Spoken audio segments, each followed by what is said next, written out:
Hey crafty friends, I'm Kelly Wicker. Welcome back to my channel and my craft room. I'm so happy to have you all here.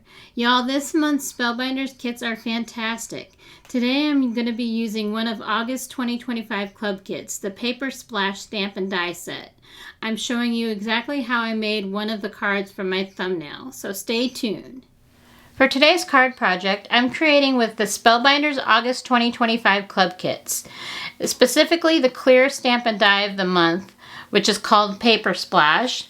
As an affiliate and influencer for Spellbinders, I was lucky enough to receive these products to create with this month. The two clubs I chose are the clear stamp and die of the month, which is Paper Splash. Really neat, it has some really neat fun sentiments in here. And then remember, it comes with coordinating dies, which is great. There's some dies in here to even cut out the sentiments. And then the other club that I picked is, like I said, the embossing folder of the month. And this one is called Coral Impression. Really neat for ocean themed cards. So I love their embossing folders so much.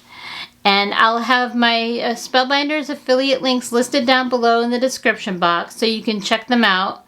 Y'all know how much I adore Spellbinders and love creating with their products. So I'm super excited to share how I made one of the cards featured in my thumbnail today.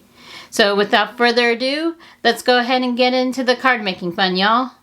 Today I'm starting out by creating the background, and y'all know I love making backgrounds.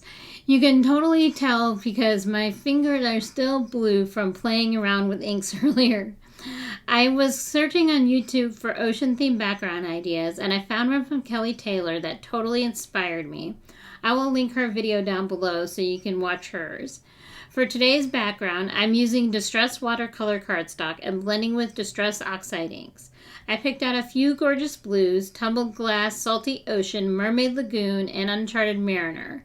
I'm not blending all the way up the cardstock because, like I said, I'm creating an ocean scene here. I'm using that paper towel there to take off the blending foam pads because I really don't want my hands getting any inkier than they already are. I started off with Tumbled Glass, going in with light pressure, then moved to Salty Ocean, Mermaid Lagoon, and finally Uncharted Mariner. These blues make such a perfect ocean background. My ink pads are really juicy, so that's why I'm using light pressure. Plus, I don't need a ton of ink since I'm eventually going to bring out my Distress sprayer. I really need to buy a few more blending tools so I can have one for each color and not have to worry about my fingers getting quite so inky. Okay, so now I'm bringing in my Distress sprayer, my mister here, and giving the ink blending a light spray. Really making it look oceany, if you ask me. I'm using another paper towel to dab up the spots where the water is pooling. And I just love how this is looking. It's looking so cool, y'all. The watercolor paper is great for ink blending because it can really handle all these inks in the water and everything. Then I bring in my heat gun to dry the background because next up I'm going to be doing some quick die cutting to add a little something to the edge of the panel. I've got my Platinum 6 die cutting machine all set up and ready to go on my desk. Today I'm reaching for the Perfect Touch rectangles and tag dies, and I'm going straight for the largest rectangle in this set. It's just the perfect size for this particular card panel. My Distress watercolor cardstock is cut to 4 1/4 by 5 1/2, which is exactly the size of an A2 card front. That means when I'm done, it'll fit perfectly on a standard A2 size note card without any trimming. Now I really just wanted to add a subtle detail around the edges of my panel, something that would frame that ocean background without taking away from it. This die does exactly that for me. It's one of those little touches that you might not notice right away, but it makes the whole card look more finished. I'm following the sandwich instructions that come with the universal plate system for die cutting. So I've got my plates stacked just the way the guide says, my die lined up perfectly over the cardstock. It was kind of hard to line this one up in an angle. So now it's time to run it through my machine. I always love this part because the machine gives that satisfying little crunch sound as it cuts through. Just struggling a little bit here. I think it's... Yep, struggling. There we go. Finally got it through. And just like that, we have our card panel all ready to go.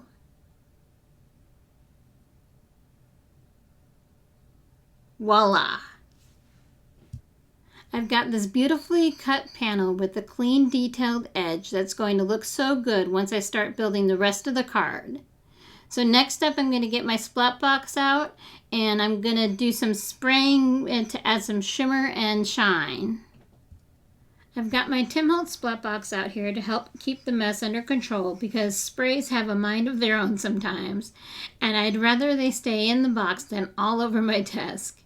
Before I start, I'm placing a piece of paper towel over the white area at the top of my card panel to mask it off. I only want to spray in that section where I did my ink blending, keeping all that shimmer and color right in my ocean area. Okay, so for my first spray, you see me using Simon Hurley Solar Spray in deep blue. You want to make sure to give it a really good shake so that all that pigment is mixed in so it's not sitting at the bottom, because that's going to provide us all that beautiful shimmer. I'm totally in love with his solar sprays right now. I try to find any excuse to use them.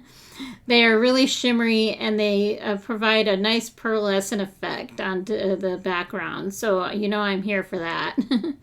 So I'm just spraying some spritzes down here as well. Some Distress Spritz and Prize Ribbon and Uncharted Mariner just to deepen up that ocean look. I mean, if you're going to shimmer it up, let's shimmer it up, right? You know I love that shimmer and shine. Okay, so I noticed there was a little line left behind from where the paper towel had been sitting, and I didn't want that breaking up my ocean background, so I decided to bring in my water mister and give the area a few light sprays. That extra water helps the colors move and blend just a bit more, evening everything out and softening that line, and so it disappears right into the rest of the background. Now I'm bringing in my heat gun to dry the panel, and wow, just wow, y'all. As it dries, you can really see that shimmer from the sprays come to life. I really hope the camera is picking up that shimmer because in person, it is just gorgeous, y'all. Isn't that so fun? This is exactly why I'm completely addicted to solar sprays and Distress Spritzes. The way they catch the light and add that extra something to a project just makes me happy every single time. Honestly, if I could, I'd use them on everything. Okay, so I wanted to deepen up the bottom of the ocean a little bit more. So I'm bringing back in Distress Oxide ink and Uncharted Mariner one more time just to gently go around the very edges of the blended area. It adds that extra depth and makes the bottom of the panel feel like it's fading into deeper water. This is exactly why I really wanted to give this background a try in the first place. So when I saw Kelly Taylor doing this, it was really cool. So I just like I said, had to give it a try for myself. So it's got that layered fluid look that really feels like the ocean. I think it looks oceany, don't you? Okay, it's time for the real star of the show today, y'all. The clear Stampin' Die of the month called Paper Splash. For this card, I'm going to do some gold heat embossing to really make that boat stand out against the background. First, I place my Hammermill cardstock into my Misty stamping tool. I do have my grit mat in there from Waffle Flower. Then I lay out the stamps exactly where I want them. Once I'm happy with the placement, I treat the cardstock with my anti-static powder tool from Rabbit Hole Designs. This step is so important for keeping stray embossing powders from sticking where it shouldn't. Next, I grab my Versamark clear embossing ink and ink up the stamps really well, making sure every single detail is coated so the embossed image will be crisp and clear.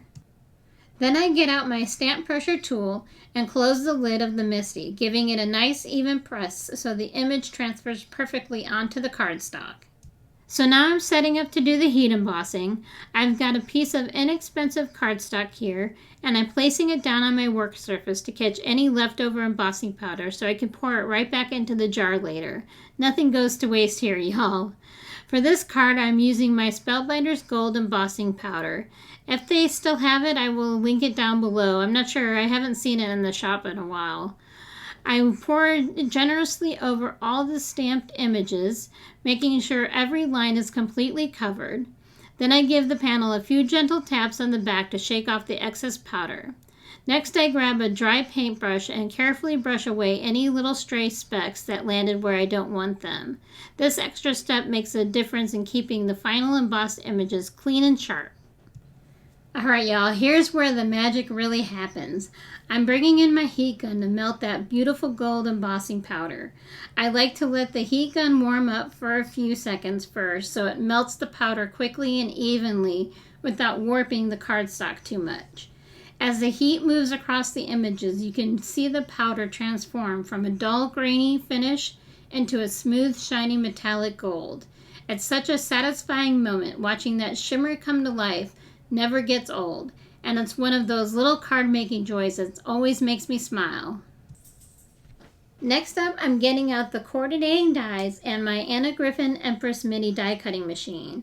I love using this one for smaller cuts because it has that magnetic mat that really helps hold the dies in place. No shifting around as you run them through, and the best part is, no tape is needed, y'all. That magnetic mat keeps everything exactly where you want it, which makes the whole process so much easier. I thought I'd show you how I do this part real quick. My die cutting machine is off to the side, so it doesn't quite fit in the camera frame. I guess I could have moved it over so you could see it in action. I've done that in other videos, but today it's staying put where it usually lives, off to the side there. I have to say, I absolutely love this little machine. It gets a ton of use in my craft room.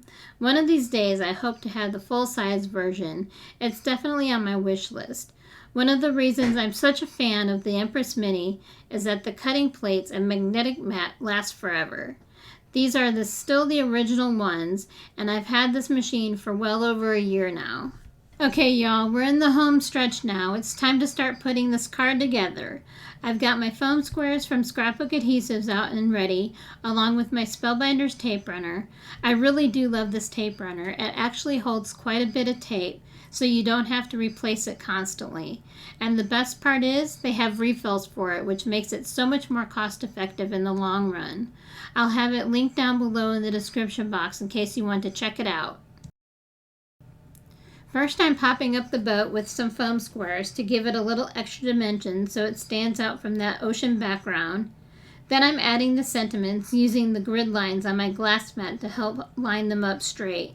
I do a little bit of eyeballing too, just to make sure everything feels balanced on the card front. For the card base, y'all, I've got a pre-done A2 folded note card ready to go in Hammermill cardstock. So it's just a matter of attaching my completed panel with the tape runner. Once everything is adhered, I'll hold it up and give it a little wiggle in the light so you can see all that shimmer and shine from the sprays. It really makes the whole card come alive. And that's it. The card is finished. I hope you enjoyed seeing how this project came together and that it's given you a little inspiration for your own card making. If you enjoyed this video, remember to do all the YouTube things, give it a thumbs up, leave me a comment, share it with your crafty friends, and if you haven't already, hit the subscribe button so you don't miss future videos. I truly appreciate your support. It means the world to me.